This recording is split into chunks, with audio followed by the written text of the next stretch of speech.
et bienvenue dans le journal de la biodiversité. Aujourd'hui, nous allons parler des différents régimes alimentaires. Nous allons les comparer en posant différentes questions. Je vais vous présenter Ludovic. Bonjour Ludovic. Bonjour. Vous êtes vegan. Pouvez-vous nous expliquer? Oui, bien sûr. C'est une philosophie de vie qui consiste à ne pas manger de chair animale, ainsi que du miel, des œufs et du lait et tout ce qui provient des animaux. Également des vêtements faits en peau d'animaux, comme de la laine, du cuir, de la fourrure et de la soie.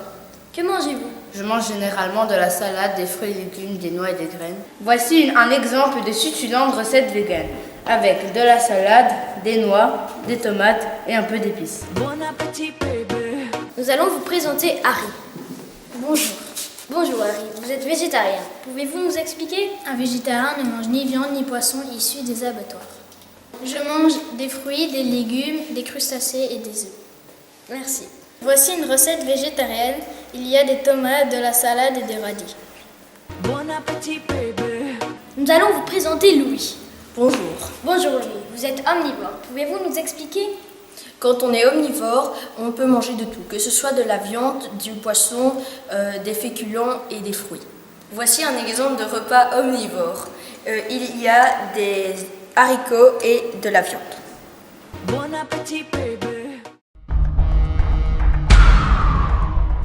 Je trouve ça inadmissible de manger de la viande. Je suis bien d'accord avec vous. De tout temps, il a été prouvé que la graisse animale était bonne pour l'homme. Mon cher Louis, nous ne sommes plus des hommes préhistoriques. Maintenant, plein d'autres aliments peuvent remplacer la graisse animale. Avez-vous vu les vidéos apparues sur le net? Elles sont scandaleuses. C'est pour ça que je favorise les commerces à proximité de chez moi et que je vais acheter directement ma viande chez le fermier. Arrêter de manger de la viande serait mauvais pour le corps et l'économie. Je ne vous parle pas d'économie, mais de santé publique. Stop! Nous allons demander l'entrée d'une professionnelle, Ingrid Hanson, diététicienne. Bonjour Madame Hanson. Bonjour. Pouvez-vous vous présenter? Oui, donc je suis Ingrid Hanson, je suis diététicienne à Braine-le-Château. Pouvez-vous nous présenter les 3 assiettes? Oui, bien sûr. Alors les 3 assiettes apportent suffisamment de légumes, donc ça c'est très bien, parce que tu as des fibres, tu as des vitamines, des minéraux, donc ça c'est super. Par contre, pour avoir une assiette équilibrée, tu dois avoir une assiette avec la moitié de légumes, un quart de féculents et un quart de sources de protéines. Et donc ça, visiblement, aucune des 3 assiettes n'arrive à répondre à ces critères. Donc dans cette assiette-là, on a effectivement beaucoup de légumes, on a un tout petit peu de sources de protéines, donc je pense qu'il y a 3-4 noix là-dedans et absolument aucun féculent.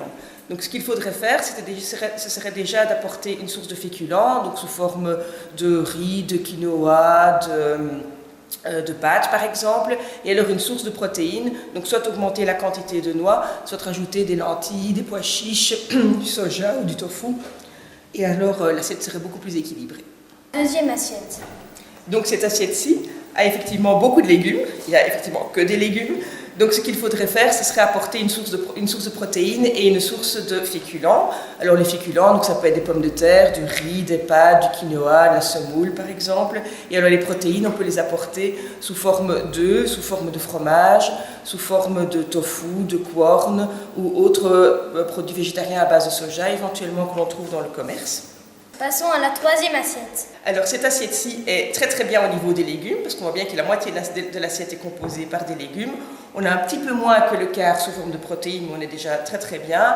Et par contre, il manque les féculents. Donc les 3 régimes se suffisent eux-mêmes? Oui et non. C'est vrai que pour la plupart des apports, on a tout couvert. Par contre, les véganes, souvent, même quasiment toujours, manquent de vitamine B12. Et donc les véganes prendront des compléments de vitamines.